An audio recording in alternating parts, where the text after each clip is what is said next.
Tajra stared at them. Have you lost your freaking minds while I was away? She said with a groan, glaring at Anzarus as his eyes roamed up and down her body. She snapped at him. Stop it, Anzarus. I'm not in the mood for you drooling over me. I literally just got back from being gone for almost a month. I don't get to change, eat, or rest, and the first thing you tell me is you want me to kidnap a royal, which, mind you, is a baby, a 1-year-old child. Sidge moved to her side, pulling her against him. I've already looked into it. She will be easy to get, no guards, rarely any maids, easy target for ransom, and an easy escape for us to get out of this life. Taj returned in his arms. I love you to death, Sidge, but did they brainwash you while I was gone? Why would we want to get our hands mixed with royals? This is one of the stupidest ideas I've ever heard. He wore a look of hurt, and she sighed. Sorry, I'm not meaning to sound like an ass, but I'm dirty and tired and, well, this. Alima scoffed at her. And what do you know, Tajra? You've been with us for only like half a year now? Tajra bit her lip. Fine. You want to send me out to do this stupid mission? I will. But I'm not doing it alone. Anzarus was the first to step up. I will be going with you. As the one who brought you into the group, it's my job to make sure you do a major job correctly. Yeah, because it's totally not like I haven't done major jobs before, she stated mockingly. She knew exactly what he was hoping for, to be alone with her. He wanted to try and get handsy with her, and it wasn't going to happen. Sidge grabbed Tajra's hand. Let's get out of here for now. You need to rest up for the mission. I already made a hot bath for you. Tajra smiled as they turned to leave. You are the best. Once they were outside, there was a smashing sound and muffled curses from 2 different voices. But Sidge and Tajra didn't care. It was nothing new with Anzarus and Alima. Are you sure this is a smart idea? Messing with royals can get sticky. Sidge leaned over, placing a kiss on Tajra's head. I know it's risky, but if it pans out, we'll get enough money to break apart from the gang. We could go anywhere, living our lives with a fresh start. It certainly sounded nice. Okay. A part of me always hated the fact that I even let Anzarus drag me into this lifestyle, but if he hadn't, I wouldn't have met you. Sidge smiled. Yeah, at least he did one thing right by bringing you to me. She sighed. Do you think we can really break free from them? Will those 2 let us leave in peace? Now Sidge frowned. I don't know, but we have to try. I want to settle down with you, Tosh. I want to have kids and actually feel like I'm living. Tajra blushed. Really? He nodded. Really, I wouldn't joke about such things. I especially wouldn't risk your life for a joke. They made it to the small house that they shared with a couple of others, but that was the price you paid when being a bandit with little money. I see you 2 lovebirds are back, said a familiar, unwelcomed voice. Yes, but guess what? Hopefully after the next mission we won't be stuck seeing your sorry face. Jamel sneered at Tajra's words. So, what is your oh-so-grand plan, then? He asked, not really caring as he ate a sandwich. We're going to kidnap the king's youngest daughter. Jamel coughed as he choked on the bite of food. Are you crazy? He wiped his mouth, glaring at them. Nope, and Anzarus has already agreed to be the follow-up. Jamel smirked. Let me guess, you're the leader of the operation and he wagged his tail to follow you? Sidge gritted his teeth. Yeah, because you haven't done the same thing before I put you in your place. Jamel shot up from the table, ready to fight, making Tajra groan. Boys, can we not? Jamel scoffed at her. Hey, at least I didn't lead you around before breaking your heart, Tosh. Maybe I should have. Tajra's eyes narrowed. I never once led you around, Jamel. You followed me on your own. No matter what I told you. You took my kindness as affection and wouldn't listen. Don't twist this on me. Jamel took a step closer. Whatever you want to think, Tosh, running around in that 2-piece outfit like you weren't asking for attention. She slapped him across the face, and he stared at her in shock. Tajra had always been tolerant of him, even when he had pulled a rather unforgivable stunt a while back. I don't seek attention. This outfit works well with my movements and is breathable in the heat. Also, I never once loved you, Jamel. Those were your feelings you tried shoving onto me, all because you never knew what love was, and being born here, that doesn't surprise me. Her words were likely harsher than needed, but she was done dealing with him. I don't know what you're talking about. I have love. My sister loves me. Tajra smirked. The only thing your sister comes close to loving is Ansarus, and even then it's not love. She's simply obsessed with not having the attention on her, so you are sadly delusional if you think she loves you. She took a step closer to him, jabbing a finger into his chest. I'll let you in on another secret you don't seem to know. You never loved me. You just liked the fact that I was different from the rest of these people and that I was nice. Sidge watched in disbelief. He had never seen Tajra this mad before. Jamel couldn't hide the hurt on his face. He took a few steps back. You know what? I'm done. You two can have this place. Ames hasn't returned since before you left. Maybe he's dead. He turned to collect his things. He was done trying to get her to like him. His feelings had been true, even if they were a bit twisted. She leaned into Sidge, her strength seeming to fade. She had been holding back her emotions for too long. You okay? She nodded. I think so. She was honestly glad he had said he would leave. Now she wouldn't have to worry about him trying to force himself on her again. Jamel stormed out of the house, heading in the direction of the main building, probably to go whine to his sister. I did always hate leaving you two alone. Now I won't have to worry about that. Well, if he doesn't move out, I could always go to Ansarus. That would get him kicked out. Are you sure Ansarus wouldn't try to kill him?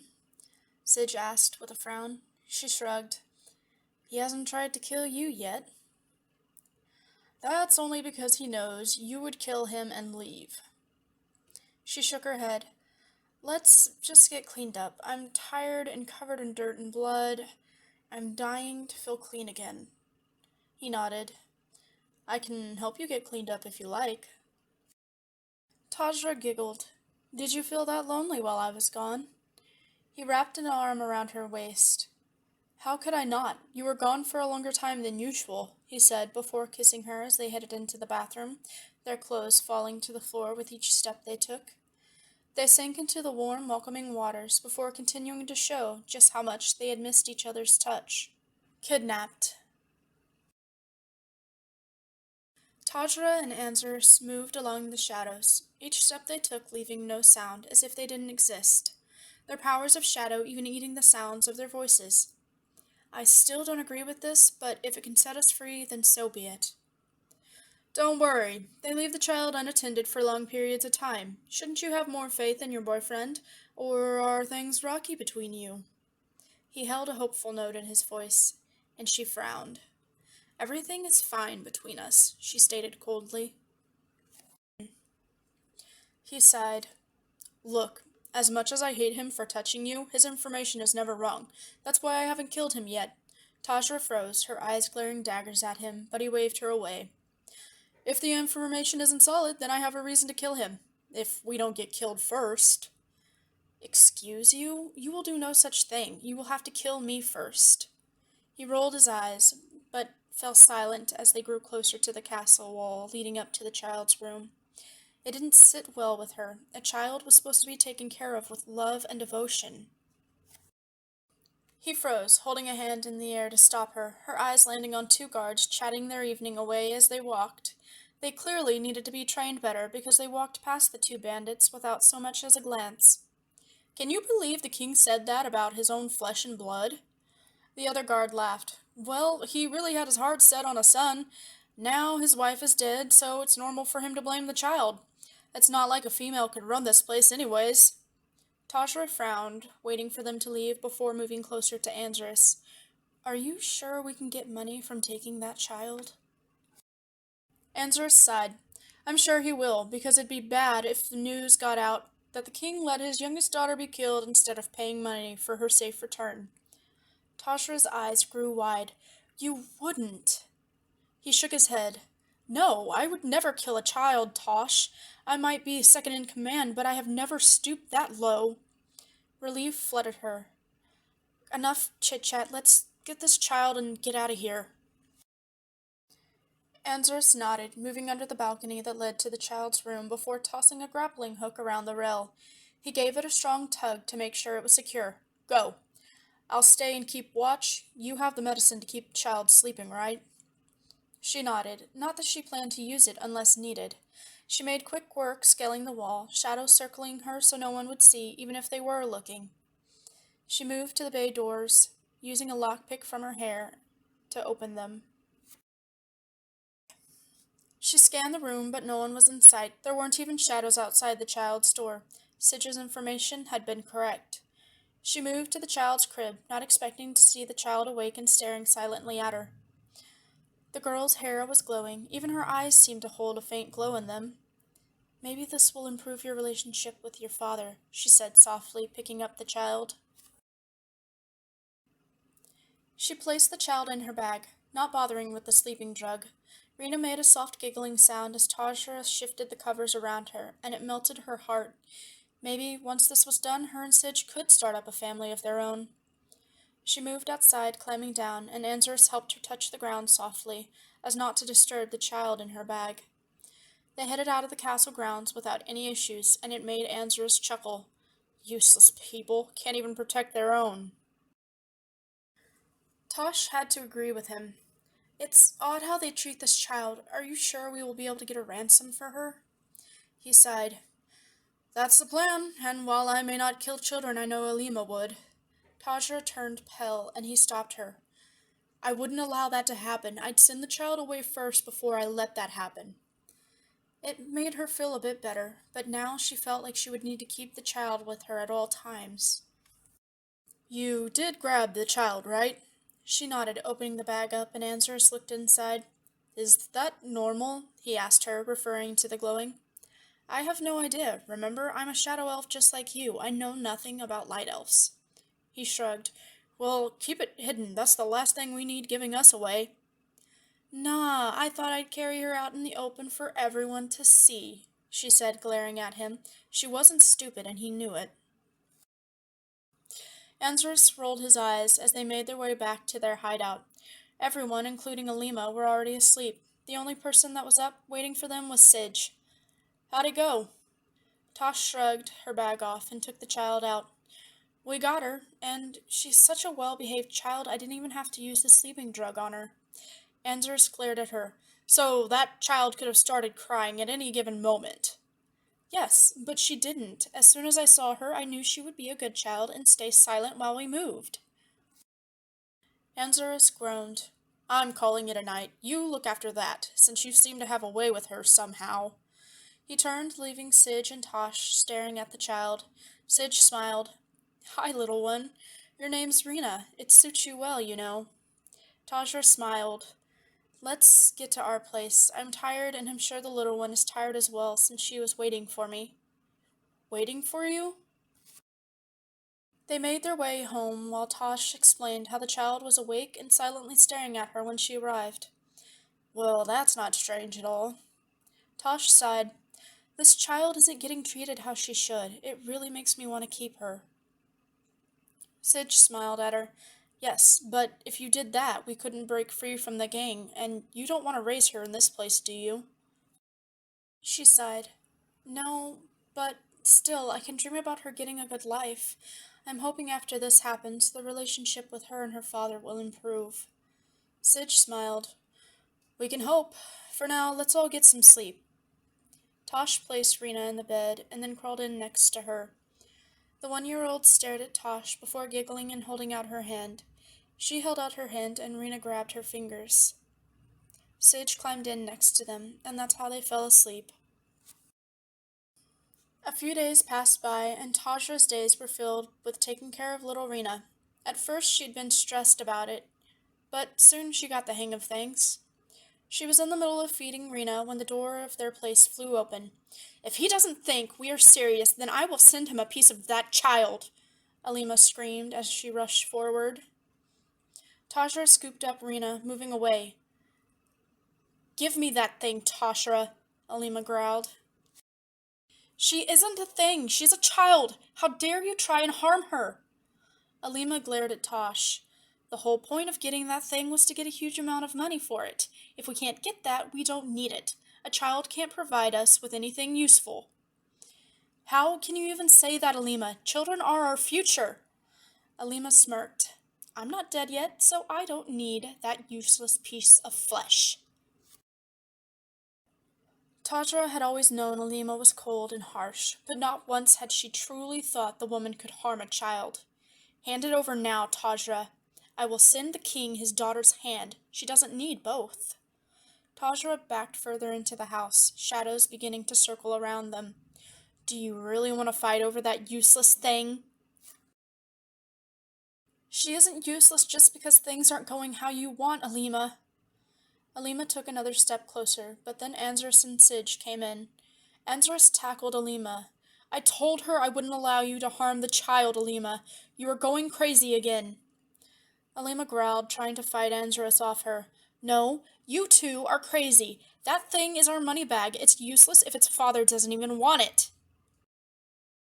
Anzarus pressed her to the floor more firmly. "Are you speaking about the child or yourself, Alima?" She froze. "You said you would never bring that up in front of others." Tears actually pricked Alima's eyes, and Anzarus felt her strength fading. "I didn't say it outright.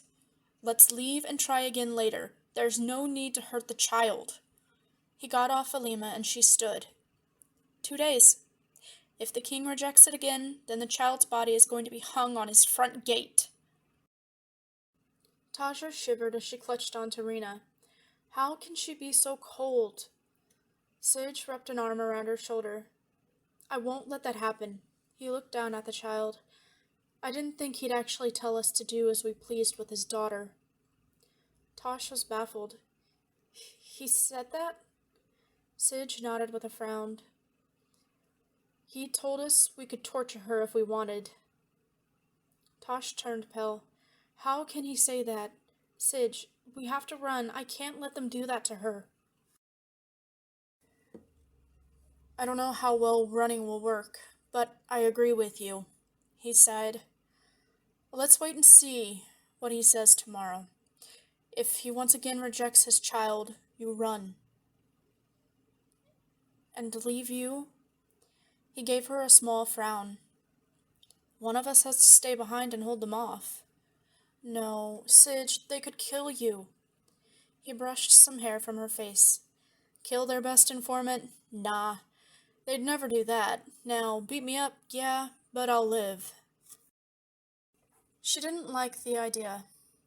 "It has to be you, Tosh. You know how to take care of her." "Why can't we just go together? Start our family that way. I don't mind moving around everywhere." He smiled softly at her. "I know, but having two people to take care of will be enough of a burden. You don't need a third slowing you down." Tears began to spill from her eyes. "I don't want to leave you here. I don't know when I would see you again." He leaned in, kissing her softly before pulling back. "It'll only happen if the king refuses his daughter again." "Perhaps, but if he's willing to tell us we can torture her, do you really think he will change his mind?" He frowned once more. "Likely not. That's why I will prepare things for you two to leave." Are you sure Anzarus won't try to kill you? With me gone, I wouldn't know if he tried or not." Sid shook his head. "If he is smart, he will know I'm likely to find you before anyone else is." She shook her head. "Leave with us. I don't want to chance that." "You know I'm right when I say you will be better off moving on your own with the child." "I will find you again, Tosh. You can guarantee it. Nothing will happen to me while you're away. Once things have settled down, I'll find you, and we can raise Rena together as our own." She bit her lip, but nodded. His words were true. She could move out faster if needed, with it being just her. She was used to getting out quickly. It was part of her skills. Covering 2 with shadows was easy. Covering 3 was a challenge. Time will fly by, and before you know it, we will be united again. Another letter was sent to the king. This time there was blood smeared on it. It wasn't Rena's, but the king wouldn't know that. This was their attempt to make the king know how serious they were. Yet, again the king sent back an awful response, saying he was glad to see the child's blood and that he hoped to see more. It had made Tajra sick, and she knew tonight she would be leaving. I have everything ready, even a good horse that will get you to the next town. You'll need to buy a new one, change your outfits often, stay hidden. Tajra nodded numbly at Sidge's words. Tosh. Tosh. He shook her gently, snapping her from the daze she was in. You need to have a clear mind. This won't be the last time we see each other. Right now, the child is what's important. Even you can agree with that. She nodded, not responding, and he sighed. Just stay safe, and I will find you, hopefully in a few months. A few months wasn't all that long, but it would feel like forever. Just a few months. Okay. She smiled softly. You have to find me as fast as possible. I want to know you are safe, even if you can't stay with us at the time. Just send me a message, okay? He nodded. I wouldn't leave you hanging for so long without so much as a word. That would drive me insane as well. The two of them chuckled as they looked at Rena. Do you think she will forgive us once she gets old enough to understand? Sid shrugged. Are you planning to tell her? I was planning to. I figured it's not my place to keep her lineage from her. He frowned. It'll be a lot for her to take in. It'll likely hurt her as well. Are you sure you want to tell her? Maybe not. It might not be the best to tell her about her father, but she isn't dumb, Sidge. Just look at her. Most her age cry all the time, but she stays silent and she watches us, as if she's taking in our words and learning them already. Sidge nodded. She does seem rather different. Could it be from the poison when she was in her mother's womb? She shrugged. I don't know. It was meant to kill her, yet she survived just fine. Perhaps a miracle happened and it enhanced her learning capabilities. That would certainly be an interesting twist to things. Either way, telling her about her past is up to you. If at the time you think it should be done, then do so. Just be prepared for her wanting to go back to her father, or even looking for her sister. Do you really think she would go back to her father after finding out he wanted her dead in the first place? He shook his head. Probably not, but you never know. She may want to find out on her own. She sighed. I guess you're right. I wonder if she would let me go with her. She might, wanting someone there to support her. Are you sure you won't come with us? He nodded. You will do just fine on your own, and like I said, I will find you as soon as things have cooled down. She moved to his side, placing a kiss on his lips. Please make sure you stay safe. And if you ever feel like your life is in danger, leave and come look for me. We are way stronger together. He chuckled. Are you saying you'll be my knight in shining armor? She laughed. I'll be whatever you need me to be. He smiled. Right now, you need to be the mother that this child lost. Raise her well while I'm gone. Once the coast is clear, I'll send you a letter. She sighed as she glanced outside to the coming night. I guess this means I'll be leaving you soon. He pressed a kiss to her forehead. But it isn't forever. Stay well. He stepped back. I have a distraction I need to start up. She stared at him in worry. Are you sure they won't kill you? They wouldn't. Anzarus will use me to find you, and Alima, well, she won't care that I'm still here as long as you're gone. Tosh sighed. Then I guess I'll see you again, whenever that may be. He nodded, opening the door to their place and vanishing. She wondered what kind of distraction he had in mind. Tajra made sure everything was gathered, and she was ready to leave as soon as things went crazy. She didn't have to wait long, though. There was a shout from outside, and then water burst through one of the hills that hid their hideout. Was he planning to flood the place? She glanced to Rena, who was sleeping. Rest easy. I won't let anything happen to you. She went out the back door of the house, using her shadows to cloak them as they moved around the back of the houses. Water was still flooding into the small valley. She wondered just how much power he was forcing himself to use. She couldn't worry about that as her steps splashed in water. The shadows would do her no good now. She glanced around, making sure no one noticed her, and then she was moving through the woods, her eyes landing on the horse he had spoken of. It was tied to a tree, eating grass nearby. Hey girl, you ready to leave? The horse snorted at her as she climbed up, making sure the packs were secure. With one sharp click of her tongue and a nudge to its sides, the horse was off, following the lead of the reins and avoiding the trees and limbs that would have been hard for someone other than a shadow elf to see. The darkness circled around them, making them vanish in the night and disappear out from under the Santi gang's grasp.